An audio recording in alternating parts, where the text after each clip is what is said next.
ቺን ፒዛ ስሰራ ከ5 እስከ 6 ደቂቃ ነው የፈጀብኝ። አያምርም ጋይስ? ውበቱ ሲታይ ራሱ እስቲ ለማንኛውም ለቤተሰቦቼማ ላጉርሳችሁ። ግን ቆይ አፋችሁን ከመክፈታችሁ በፊት እንዴት እንደሚሰራ ላሳያችሁ። ፐርሲሊ ቺዝ ሽንኩርትና ቃሪያ አስተካክዬ ነበረ ከትፌ ማለት ነው። ከዛ መጥበሼን አመጣሁኝ። ቂጣ ይሄኛውን ቂጣ ተጠቀምኩኝ።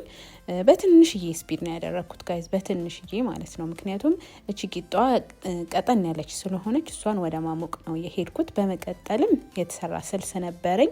እሱን ደብለቅ ካደረኳት በኋላ አንድ 2 ማንኪያ ይመስለኛል 2 ማንኪያ ካደረኩበት በኋላ ልክ እንደዚህ ማለት ነው ወደ ማዳረስ ነው ሄድኩት። እሱን በሂደትና በቀስታ ካዳረስኩት በኋላ እንዳልኳችሁ ትንሽዬ ነው ስፒዱ፣ ስቶቭ እየለኮስኩበት ማለት ነው። ከዛ እሱን ካዳረስኩኝ በኋላ በሽሪሚሪ ተደርጎ የተከተፈ ሽንኩርት እንዲሁም ደግሞ የቅድሙን የከተፏቸውን የፈረንጅ ቃሪያ እንዲሁም ቺዝ ሞዜሬላ ቺዝ ከፈቅፍቄ ማለት ነው።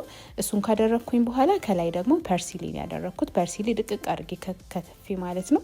እሷን ክትፍ አድርጌ በቃ ጋይስ ፕሮሰስ ራሱ የላትም። እቺን ፕሮሰስ ካደረኩኝ በኋላ እንፋሎቱ በሰል እንዲል ከላይም ከታችም ከደን አድርጌ ለ2 ደቂቃ ካስቀመጥኩት በኋላ ጋይስ እንደዚህ ነው ሆነው። መጨረሻውም በጣም ነው ያወደድኩት። ይሄንን ሳይው ራሱ እጎመጃለሁ።